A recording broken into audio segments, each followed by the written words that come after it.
नमस्कार दोस्तों, the study IAS के यूट्यूब चैनल पर आप सभी का स्वागत है। जिस चीज़ का आप सभी बेसब्री से इंतजार कर रहे थे उसका नोटिफिकेशन आ गया है। उत्तर प्रदेश लोक सेवा आयोग ने अपना नोटिफिकेशन कल अपनी वेबसाइट पर जारी कर दिया है। इसके विषय में 2 मार्च को आयोग की तरफ से एक शॉर्ट नोटिस जारी किया गया था। आज हम इस नोटिफिकेशन के मुख्य बिंदुओं को विस्तार से जानेंगे, यानी कि महत्वपूर्ण तिथियाँ, आवेदन करने का माध्यम, परीक्षा शुल्क, रिक्तियों की संख्या क्या है, परीक्षा का पैटर्न क्या है, परीक्षा का सिलेबस, पाठ्यक्रम क्या है और पाठ्यक्रम में क्या बदलाव किया गया है। इस बार आयोग ने सिलेबस में कुछ बदलाव किया है।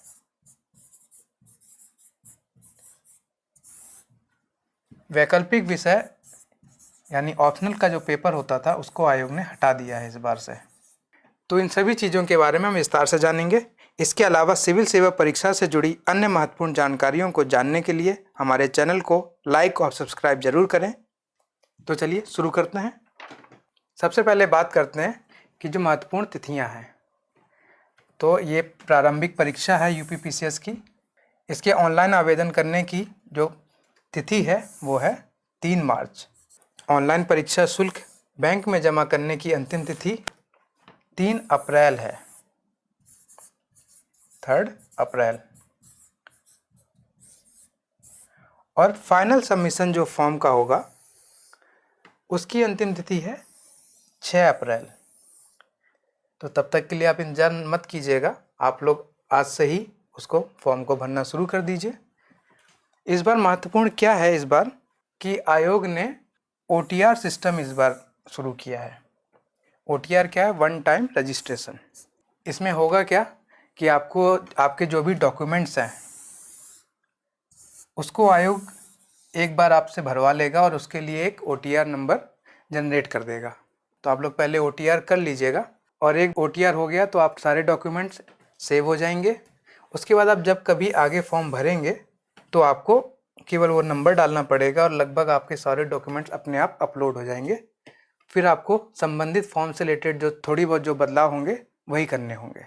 इसके अलावा आयोग ने लिखा है कि मुख्य परीक्षा के लिए सफल अभ्यर्थियों को मुख्य परीक्षा का आवेदन करने में ओटीआर नंबर की आवश्यकता होगी। तो आप लोग ओटीआर जरूर कर लीजिए आज से। ओटीआर नंबर के अभाव में अभ्यर्थी मुख्य परीक्षा का आवेदन पत्र एवं परीक्षा शुल्क न जमा करने के कारण परीक्षा से वंचित रह जाएंगे। तो इस बार जो फॉर्म भरा जा रहा है वो पहले उसमें ओटीआर नंबर लगेगा, उसके बाद आगे की प्रक्रिया बढ़ेगी। आगे देखते हैं विशेष सूचना में। विशेष सूचना में यह है कि शुल्क जमा करने की जो अंतिम तिथि तक अभ्यर्थियों द्वारा निर्धारित शुल्क जमा करने की ही दशा में उनका ऑनलाइन आवेदन स्वीकार होगा। यदि निर्धारित अंतिम तिथि के बाद बैंक में शुल्क जमा किया जाता है तो अभ्यर्थी का ऑनलाइन आवेदन स्वीकार नहीं होगा। तो आप लोग समय से पहले सारी चीज़ें कर लीजिएगा, फॉर्म वगैरह फिलअप कर लीजिएगा। जो फॉर्म भरा जाएगा आयोग की वेबसाइट है uppsc.up.nic.in, वहाँ पे भरा जाएगा।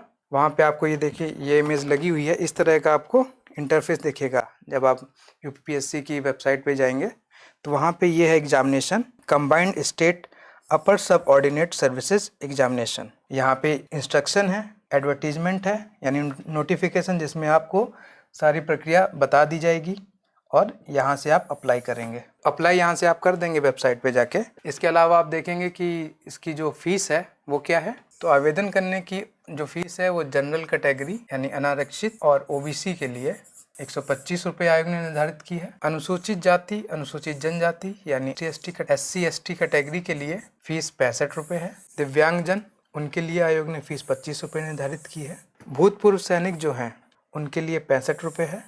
इसके अलावा स्वतंत्रता सेनानी के आश्रित, महिला, कुशल उत्कृष्ट खिलाड़ी, इनके लिए उनकी श्रेणी के अनुसार शुल्क आयोग ने निर्धारित की है।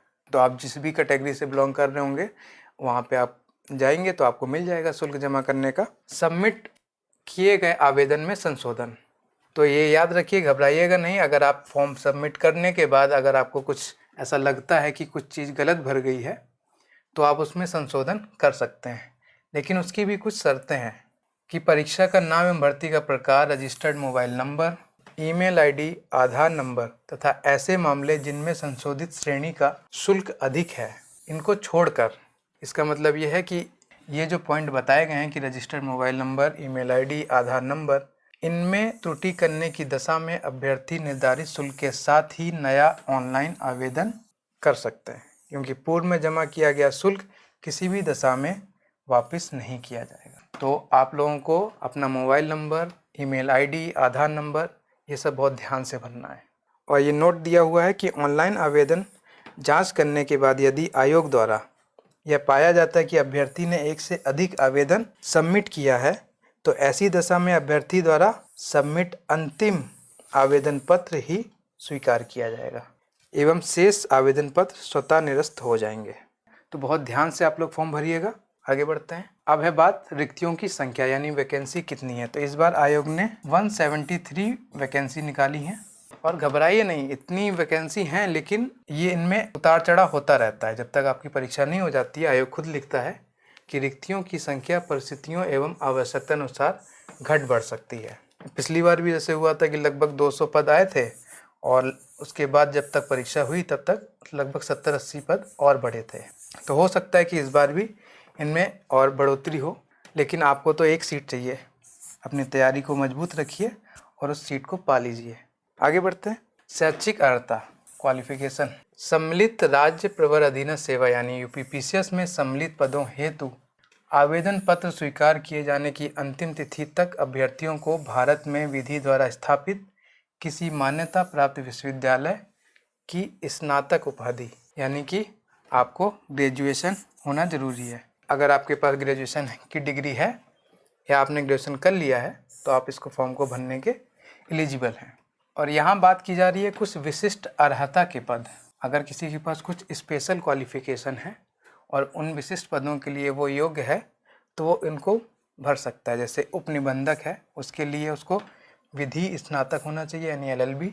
सहायक श्रम आयुक्त के लिए इकोनॉमिक्स, सोशलॉजी, वाणिज्य, विधि, श्रम संबंध, समाज कल्याण, व्यापार प्रबंधन, कार्मिक प्रबंधन में परास्नातक यानी पोस्ट ग्रेजुएट होना चाहिए उसको। अगर वो इन विषयों में पोस्ट ग्रेजुएट है तो वो इस पद के लिए योग्य है। इसी तरह आयोग ने और दी हुई हैं सहायक नियंत्रक विधिक माप विज्ञान ग्रेड 2। इसके लिए किसी एक विषय के रूप में भौतिकी या यांत्रिक अभियंत्रण सहित विज्ञान में उपाधि होनी चाहिए और देवनागरी में लिखित हिंदी का कार्यकारी ज्ञान होना चाहिए, कि थोड़ा बहुत हिंदी का भी उसको ज्ञान होना चाहिए। विधि अधिकारी के लिए विधि में स्नातक होना चाहिए LLB, या फिर बार काउंसिल के द्वारा प्रमाणित होना चाहिए उसको। 2 वर्षीय अनुभव का उसको प्रमाण पत्र होना चाहिए। प्राविधिक सहायक भूतत्व, इसके लिए अनिवार्य अर्हता है कि उसको कम से कम 50% अंकों के साथ भूगर्भ शास्त्र या प्रायोगिक भूगर्भ शास्त्र में पोस्ट ग्रेजुएट होना चाहिए, या Indian school of mines and applied geology Dhanbad से प्रायोगिक भूगर्भ शास्त्र में डिप्लोमा होना चाहिए। इसके साथ ही शोध अनुभव यानी रिसर्च और भारतीय भूवैज्ञानिक सर्वेक्षण द्वारा संचालित क्षेत्र प्रशिक्षण होना चाहिए। कुछ उसको फील्ड का भी नॉलेज होना चाहिए। प्राविधिक सहायक भूभौतिकी के लिए भी उसने कुछ स्पेशल क्वालिफिकेशन मांगी है।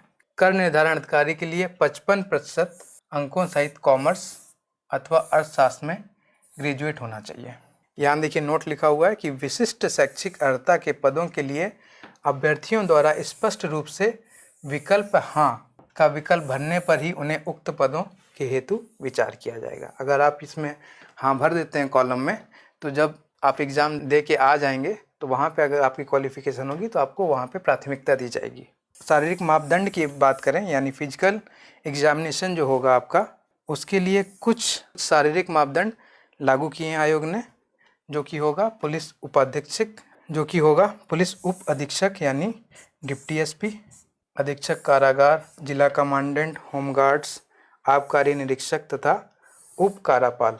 इन सब पदों के लिए कुछ शारीरिक मापदंड निर्धारित किए गए हैं, जो क्या है। केवल पुरुष अभ्यर्थियों जनरल, OBC और SC कैटेगरी से अगर कोई है तो उसके लिए हाइट जो है 165 सेंटीमीटर निर्धारित की है। अनुसूचित जनजातियाँ यानी ST कैटेगरी से अगर कोई है तो उसकी हाइट 160 सेंटीमीटर है। ये मेल कैंडिडेट्स के लिए है। महिला अभ्यर्थियों के लिए जनरल, OBC और SC कैटेगरी के लिए 152 सेंटीमीटर और अनुसूचित जनजाति यानी ST कैटेगरी के लिए 147 सेंटीमीटर है। साथ ही सभी श्रेणियों की महिलाओं के लिए न्यूनतम वजन 40 किलोग्राम है। इससे नीचे अगर कोई है तो वो एलिजिबल नहीं होगा। तो चलिए अब बात करते हैं परीक्षा की योजना की। तो जैसा कि आपको पता होगा कि यूपी पीसीएस की परीक्षा 3 चरणों में है। प्रीलिम्स यानी प्रारंभिक परीक्षा, मेंस यानी लिखित परीक्षा और इंटरव्यू यानी साक्षात्कार। तो सबसे पहले बात करते हैं प्रारंभिक परीक्षा की। प्रारंभिक परीक्षा जो है उसके 2 प्रश्न पत्र होंगे। एक होगा सामान्य अध्ययन का और दूसरा होगा सीसेट का। ये दोनों 200-200 अंक के होंगे। जो जीएस का पेपर होगा उसमें 150 क्वेश्चन पूछे जाएंगे और जो सीसेट का पेपर होगा उसमें 100 क्वेश्चन पूछे जाएंगे। यहाँ पे टाइम भी बताया गया है कि जो जीएस का पेपर होगा फर्स्ट इनिंग में सुबह 9:30 बजे से 11:30 बजे तक होगा और सेकेंड इनिंग में होगा सीसेट का पेपर 2:30 बजे से 4:30 बजे तक।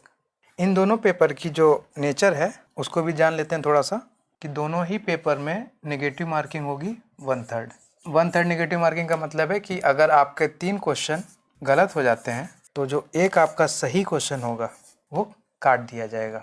ठीक है, तो बड़े हिसाब से और ध्यान से प्रीलिम्स परीक्षा देनी होती है ताकि आप मेंस लिखने के लिए क्वालिफाई कर सकें। द्वितीय प्रश्न पत्र यानी कि सीसेट में न्यूनतम 33% अंक यानी क्वालिफाई होना जरूरी है। अब बात करते हैं मुख्य परीक्षा की। मुख्य परीक्षा में आपके 8 पेपर होंगे। पहला पेपर होगा वो सामान्य हिंदी का होगा, दूसरा पेपर निबंध का, तीसरा पेपर होगा सामान्य अध्ययन 1, सामान्य अध्ययन पेपर 2, सामान्य अध्ययन पेपर 3, छठा पेपर होगा सामान्य अध्ययन पेपर 4, सातवां पेपर होगा सामान्य अध्ययन पेपर 5 और 8वां पेपर होगा सामान्य अध्ययन पेपर 6 का। सामान्य हिंदी का जो पेपर है वो 150 अंक का है और निबंध का भी 150 अंक का है। बाकी जो जीएस के पेपर हैं वो आप देख रहे होंगे कि पूरे 200 अंक के हैं प्रत्येक। यहाँ पे महत्वपूर्ण चीज़ ये है कि जो सामान्य अध्ययन 5 और 6 है ये इस साल से ऐड होने जा रहा है, यानी कि आपकी जो मुख्य परीक्षा होगी सितंबर में तो उनमें ये आपको देखने को मिलेगा। इससे पहले पेपर 7 और 8 की जगह पे वैकल्पिक विषय होता था, जैसे इतिहास, ज्योग्राफी और दूसरे वैकल्पिक विषय लेके कैंडिडेट पेपर देते थे। यहाँ पे अब सभी के लिए सामान्य अध्ययन पेपर अनिवार्य कर दिया गया है। तो ये 2 पेपर ऐड हुए हैं। इनके बारे में इनका पाठ्यक्रम क्या है आगे जानेंगे। तो प्रत्येक जो सामान्य अध्ययन का प्रश्न पत्र है वो 200 अंक का होगा। अवधि उसकी 3 घंटे की होगी। 3 घंटे वाले प्रश्न पत्र का परीक्षा समय सुबह 9:30 बजे से 12:30 बजे तक और सेकेंड इनिंग में 2 बजे से 5 बजे तक होगा, यानी कि आपके एक दिन में 2 पेपर होंगे। मेंस के बाद में आप देखेंगे इंटरव्यू होगा जो होगा 100 नंबर का। यह परीक्षा अभ्यर्थियों की सामान्य जागरूकता, बुद्धि, चरित्र, अभिव्यक्ति की क्षमता, व्यक्तित्व एवं सेवा के लिए सामान्य उपयुक्तता को दृष्टि में रखते हुए सामान्य अभिरुचि के विषयों से संबंधित हो। थोड़ा सा मेंस के सिलेबस पे एक बार फिर से नजर डाल लेते हैं। तो ये तो हो गए आपके जो 3 चरण हमने बताए कि परीक्षा 3 चरणों में होगी। इसके बाद क्या है? इसके बाद है सिलेबस। ये वाला सिलेबस है प्रीलिम्स परीक्षा का। तो प्रीलिम्स का जो जीएस पेपर फर्स्ट है सामान्य अध्ययन फर्स्ट जो 200 मार्क का होगा सुबह 9:30 बजे से 11:30 बजे तक, उसमें कौन कौन से विषय होंगे? राष्ट्रीय एवं अंतर्राष्ट्रीय महत्व की सामयिक घटनाएं यानी करंट अफेयर्स, हिस्ट्री में भारत का इतिहास एवं भारतीय राष्ट्रीय आंदोलन, ज्योग्राफी में भारत एवं विश्व का भूगोल, भारत एवं विश्व का भौतिक, सामाजिक एवं आर्थिक भूगोल, पॉलिटी में भारतीय राजनीति एवं शासन, संविधान, राजनीतिक व्यवस्था, पंचायती राज, लोक नीति और आधिकारिक मुद्दे, राइट्स इशू, इकोनॉमी में आर्थिक एवं सामाजिक विकास, सतत विकास, गरीबी, अंतर्विष्ट जनसांख्यिकीय, सामाजिक क्षेत्र के इनिशिएटिव आदि। एनवायरनमेंट में क्या होगा?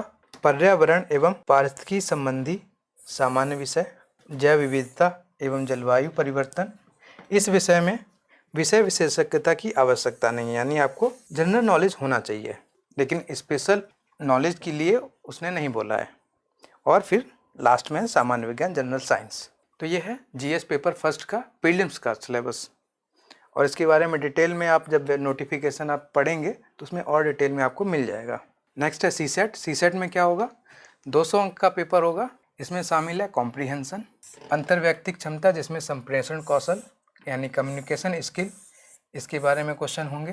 तार्किक एवं विश्लेषणात्मक योग्यता, निर्णय क्षमता एवं समस्या समाधान, सामान्य बौद्धिक योग्यता यानी रीजनिंग, प्रारंभिक गणित हाई स्कूल स्तर तक जिसमें अंकगणित, बीजगणित, रेखा गणित और सांख्यिकी शामिल होंगे।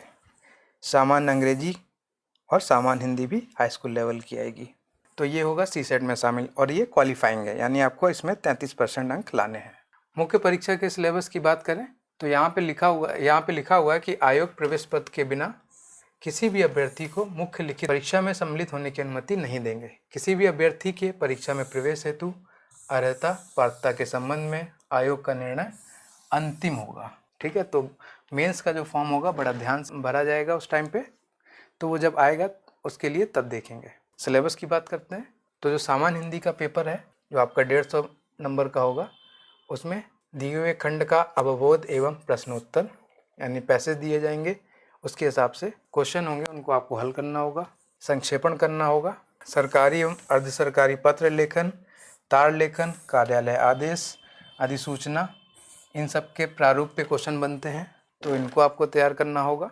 शब्द ज्ञान एवं प्रयोग यानी कि आपको व्याकरण, हिंदी व्याकरण के विषय में बनेंगे क्वेश्चन। उपसर्ग एवं प्रत्यय से, विलोम शब्द से, वाक्यांश के लिए एक शब्द से, वर्तनी एवं वाक्य शुद्धि से और लोकोक्ति एवं मुहावरे से। उसी तरह निबंध में अगर हम देखेंगे तो निबंध हिंदी, अंग्रेजी और उर्दू इन तीनों में से किसी भाषा में लिखे जा सकते हैं। इसमें 3 खंड होंगे और प्रत्येक खंड 50 मार्क्स का होगा। हर एक खंड के विषय आप देखिए। खंड का में है साहित्य और संस्कृति से संबंधित निबंध, सामाजिक क्षेत्र, राजनीतिक क्षेत्र से संबंधित निबंध। खंड खा में विज्ञान, पर्यावरण एवं प्रौद्योगिकी, आर्थिक क्षेत्र, कृषि, उद्योग एवं व्यापार।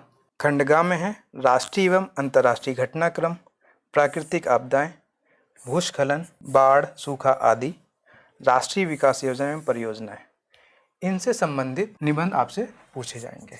150 मार्क्स का ये होगा पेपर। तो आपके पहले दिन ये दोनों पेपर हो जाएंगे, सामान्य हिंदी और निबंध का। उसके बाद आपका जीएस के पेपर होंगे, सामान्य अध्ययन 1, 2, 3 और 4। इसके संदर्भ में पाठ्यक्रम यथावत रहेगा, इसमें चेंजेस नहीं किया गया है उत्तर प्रदेश से संबंधित विषयों को छोड़कर। यानी कि जो अभी तक सिलेबस चला आ रहा था सामान्य अध्ययन का वही रहेगा, उस पर नज़र डालेंगे एक बार। तो सामान्य अध्ययन का जो प्रश्न पत्र 1 है उसमें है भारतीय विरासत और संस्कृति, विश्व का इतिहास एवं भूगोल और समाज। जीएस पेपर 2 में है शासन व्यवस्था, संविधान, शासन प्रणाली, सामाजिक न्याय और अंतर्राष्ट्रीय संबंध। जीएस पेपर 3 में है साइंस एंड टेक, आर्थिक विकास, जैव विविधता, पर्यावरण, सुरक्षा और आपदा प्रबंधन। और जीएस पेपर 4 में है नीति शास्त्र, सत्यनिष्ठा और अभिरुचि। तो ये एज इट इज वैसे ही रहेगा जैसे शुरू में चला आ रहा है शुरू से। जीएस पेपर 5 और 6 जो कि इस साल से जुड़ेंगे, यानी कि यूपीपीसीएस मेन 2023, इसमें आपके जीएस पेपर 5 और 6 शामिल होंगे। इससे पहले यहाँ पे ऑप्शनल का पेपर होता था, वो अब आयोग ने हटा दिया है। वैकल्पिक विषय का जो पेपर होता था वो आयोग ने हटा दिया। तो जीएस पेपर 5 और 6 में क्या होगा, उत्तर प्रदेश विषयक विस्तृत एवं व्यापक पाठ्यक्रम।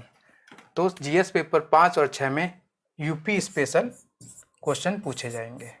इसके अलावा लिखा हुआ है कि उपर्युक्त से संबंधित पाठ्यक्रम शीघ्र ही आयोग की वेबसाइट यानी uppsc.up.nic.in इस पर अपलोड हो जाएगा।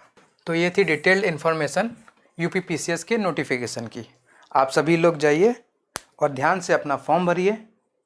आपको आने वाले एग्ज़ाम के लिए बहुत बहुत शुभकामनाएं, और साथ ही हमारे चैनल को लाइक और सब्सक्राइब जरूर करें।